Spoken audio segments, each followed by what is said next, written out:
Okay, so hopefully we have come across a permanent fix for my charging issue, and if this works, the 1955 is going to get the same treatment. So this is my original regulator. It is bad.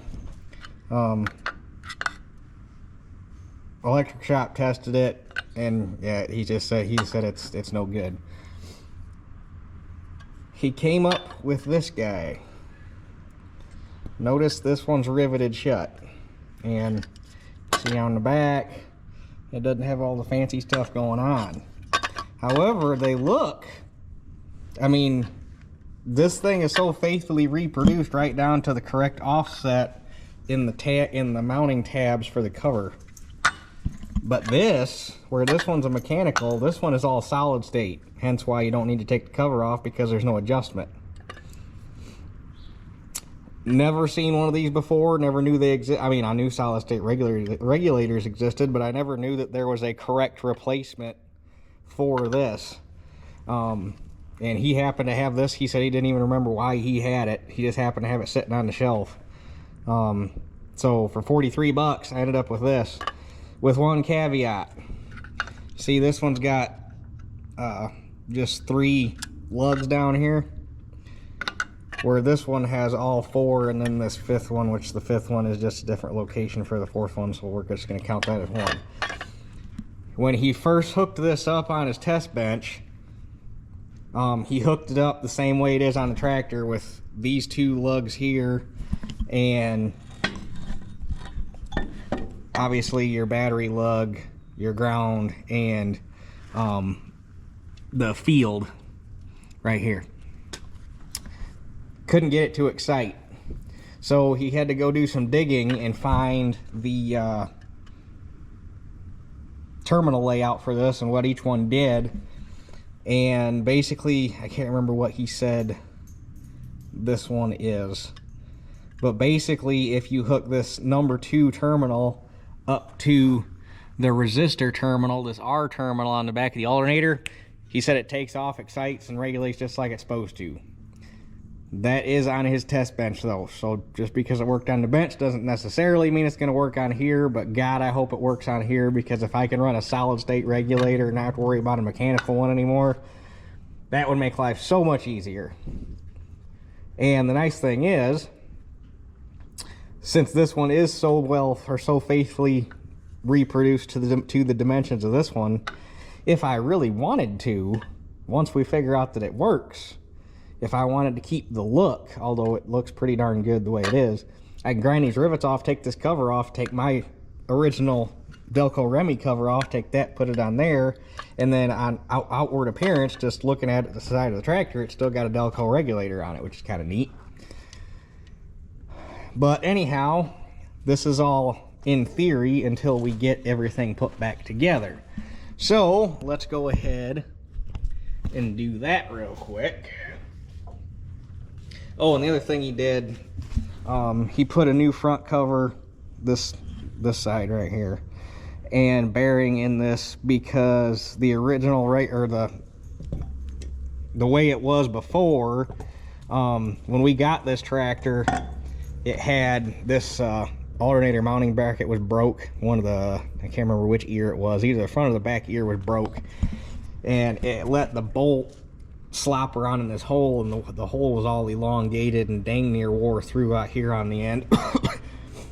So he had some used alternators laying around, so he gave me a used front cover and bearing and put it back together and checked everything out, so the alternator's good to go. And I am so far thoroughly impressed with his work, because, and his pricing, because he gave $43 for the regulator, $23 for the cover and bearing, or $20 for the cover and bearing, and with whatever else he had, I think it came out to like $64 or $68 for the whole schmear. So apparently he didn't even charge me labor, and I don't know how many hours he had working on this, but I'm guessing it was at least a couple, with testing and figuring out what would work and everything. So South Bend starter and alternator in South Bend on Lafayette Street.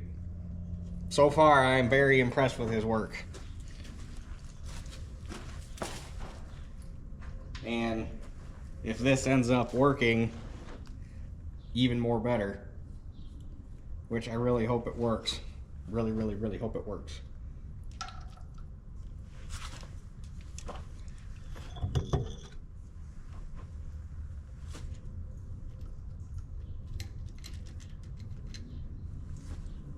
But this will be the first thing I have actually had him work on. I got some parts from him before, but I've never actually, oh hey, this one's actually, I don't need the washer anymore because this one's actually the right, because on the other one too, because it had been all slopping around, it was all these nubs were all wore off and I had to have that washer in there, but this one actually fits right. I didn't realize how bad that old one was. This one's actually a little on the tighter side. I might have to file it. Oh, there it goes. There was a little burr on it.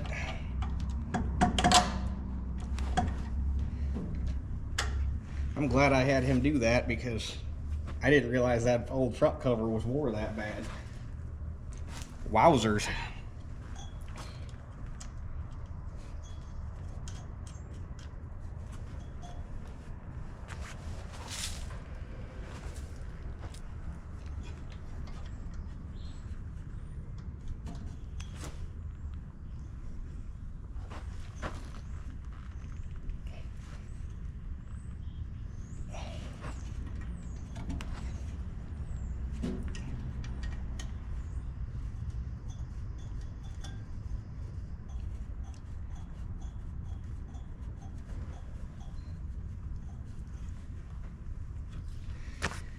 And then I got some new belts that are like 3/4 of an inch shorter. Because in this belt size, they don't have even inch increments. They're all goofy.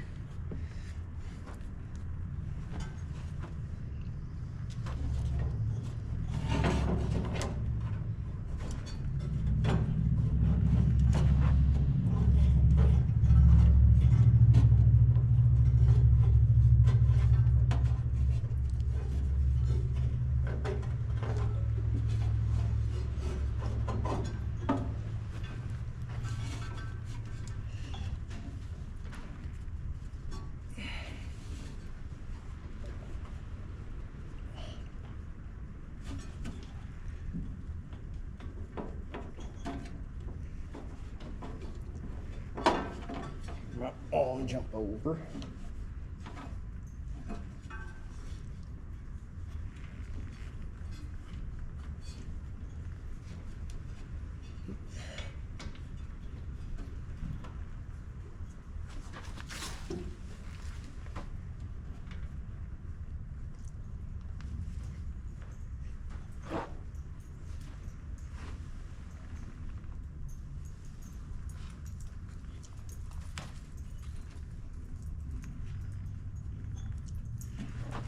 Huh.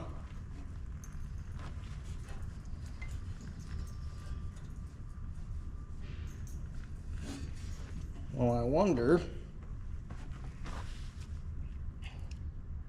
now if these old belts will work, because I wonder if that old bracket or that old housing had it out of position, because now these belts are too short.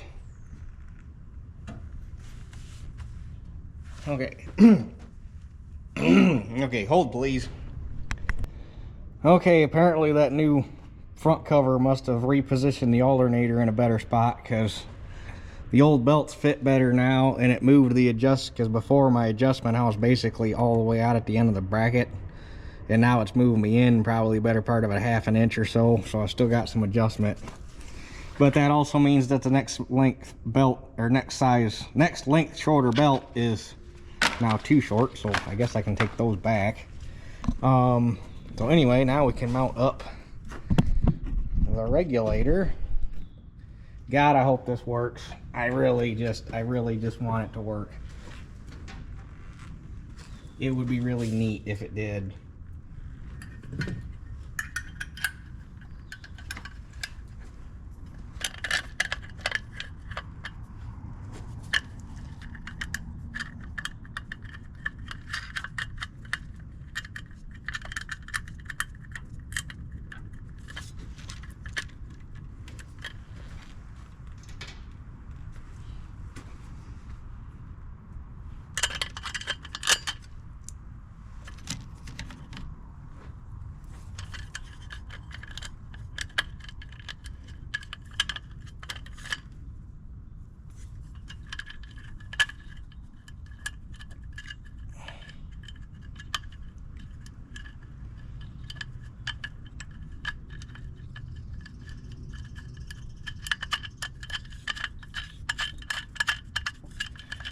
Next time I'm standing next to the 1955, I need to look and see what's different about how they routed this fuel line on that, because on the 1955 you can take this whole mounting bracket off and it makes this whole job a lot easier because you don't have to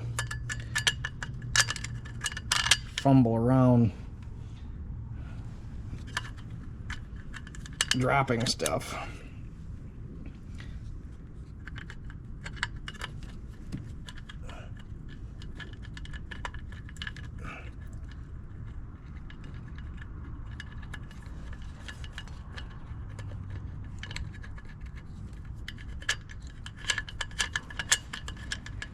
Got it. Didn't even drop anything.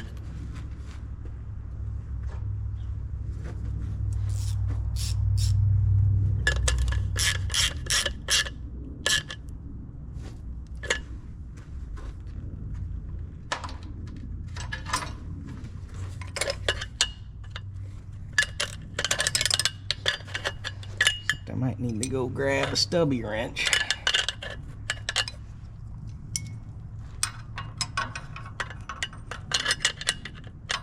Maybe I can get enough of it with that. Yep. Okay, now the nice thing about this conversion is it's already got the molded plug to accept 2 wires to go into the back of the alternator, and it's got a molded plug to accept 4 wires to go into the bottom of the regulator. So you can do this and make it all look factory. But as of right now, I only have, he actually had this piece of wire laying around that already had one correct end on it, but he didn't have the other. But I also don't want to wait on correct ends just in case this doesn't actually work. But we can, basically what I can do for now, hopefully, we can snap this guy in here.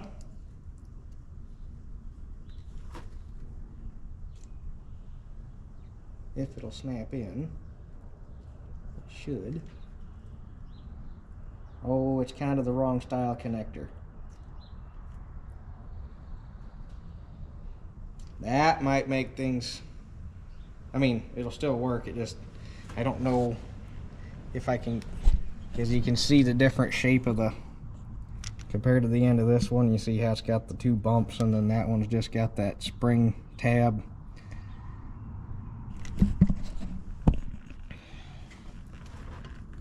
So it won't let this one come, I mean, it'll work for the time being. We do that, and if I can get that to go over that.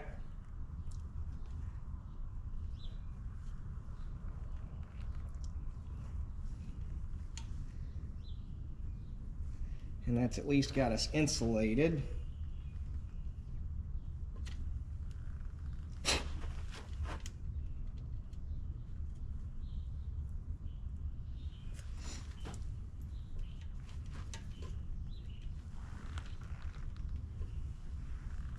Damn, this wire is just that much too short.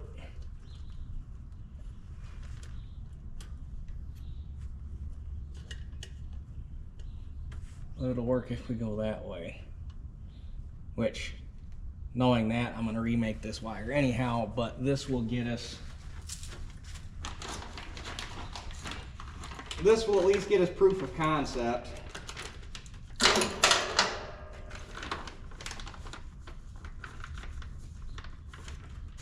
And then we can try for correctness once the concept has been proven.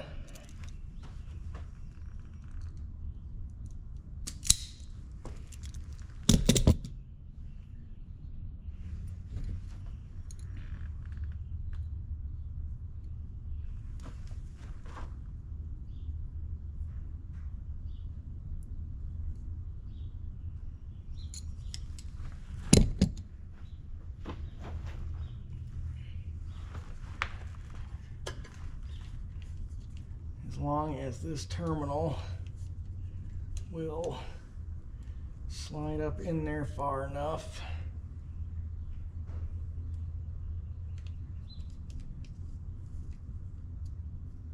which it should. We'll just have to do it once this is plugged in.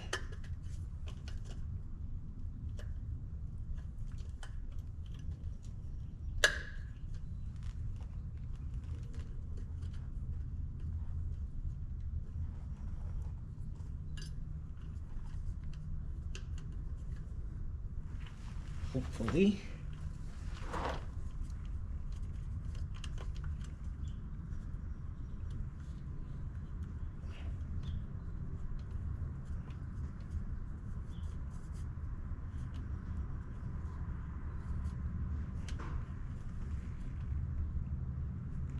Okay, I think we're on. All right, all I gotta do is get the batteries hooked back up and we can turn her over and see if this is gonna work. God, I hope this works. This will be, if this works, this will be cool. If this works, we'll be walking in tall cotton. Okay, everybody cross your fingers. I really want this to work.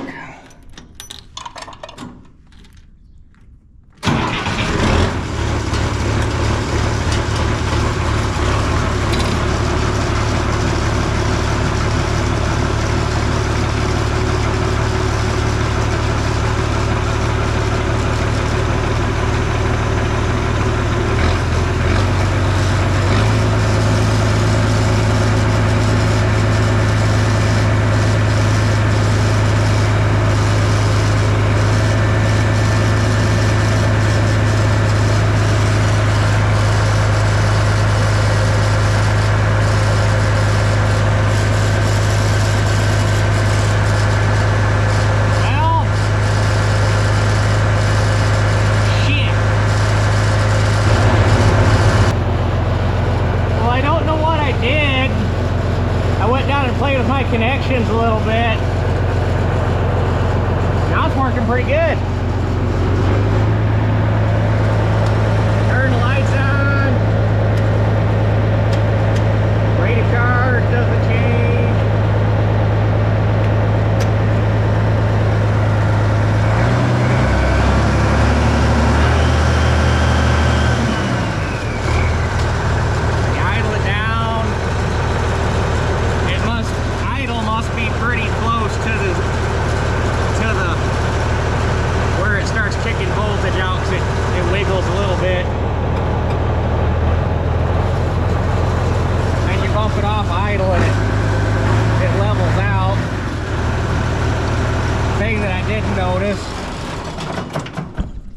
When you first start it, maybe this is what I didn't do right, or maybe this is just a quirk of it. Oh, that time it did it on its own.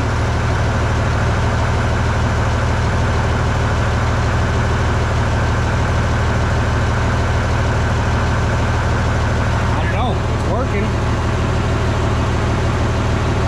When you first start it, it bumps to full charge and then it must take it a second. Apparently the way the circuitry works in it, it goes to full charge and then comes back to its happy spot.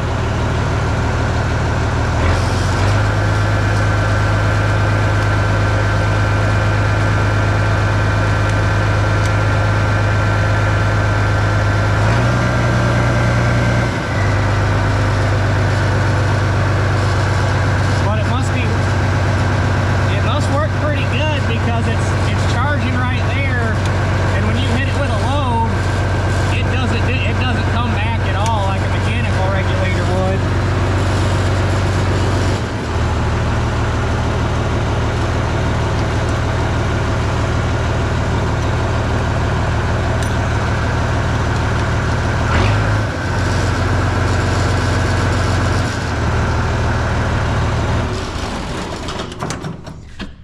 I just wonder if at idle, at a dead idle, it's not enough to kick.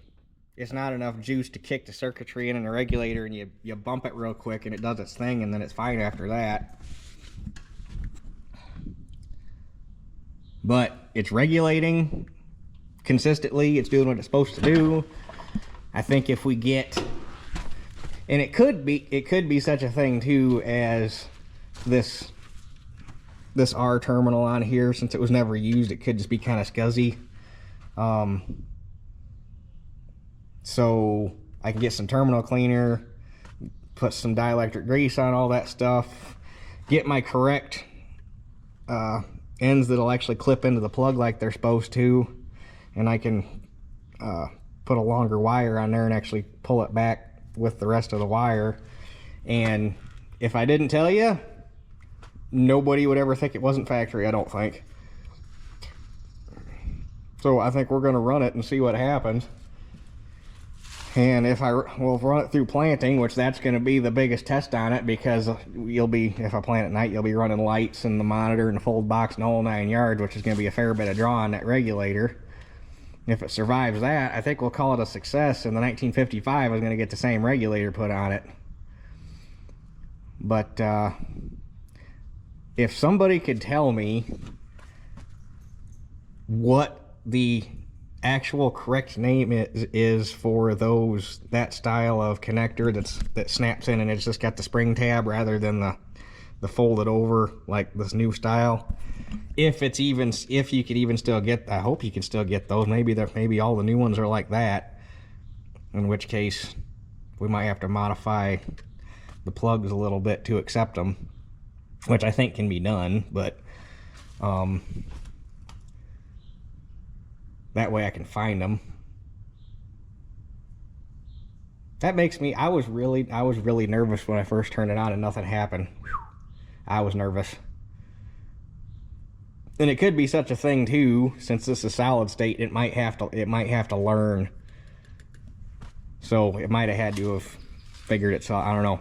I've never had a solid state regulator open. I don't know what's inside of them. I don't know what's going on in there. So it's a mystery, but if it works, we'll find out, because I'm going to drill these rivets off and we're going to put this cover on it so that it looks like it belongs. It's neat that I have that option. So anyhow, oh, that's a load off my mind. I was really worried about that. So, and like I say, I'll run it, works good, we'll put it on the 1955, and when that happens, I'll ask the guy and get more information on it as to where you can get them and what the part number is and stuff, and I'll let you guys know, so that if anybody else is interested in doing this conversion, you guys can do it and have a, because I've seen solid state regulators. Well, actually we have one because we tried it on the 1955 before, but it didn't look like this. It was flat like a pancake, but it still used that bolt pattern, which I'm wondering now if that one would have worked had we known that you needed to run this exciter wire. But I've never seen one that looks so identical to an original mechanical one that you can literally swap the covers if you wanted to. So if you're looking to keep them original, that's definitely, or keep them looking original, that's definitely a good way to go. So like I say, we'll run it, we'll decide yay or nay, this is working or this isn't working, and if it works, we'll get some more information so that others can do this too. So that being said, I guess that's it for this one. I'll catch you guys on the next one. Thank God that worked. Just a quick side note, because I was thinking about it when I was putting tools away. I'll bet the reason that the low speed engagement of this didn't show up on his test stand is because the alternator test stand is going to wind the alternator up to operating RPM. So I'll bet he could physically with his machine couldn't spin the alternator slow enough to match idle RPM. It's probably why that didn't show up, which is probably why you got to bump it and give it a little more oomph to kick everything in. I bet that's why it didn't show up on his test stand, because those things are 1 speed only. So anyhow, I was just thinking of that. It popped into my head while I was putting tools away. So anyhow, that's it.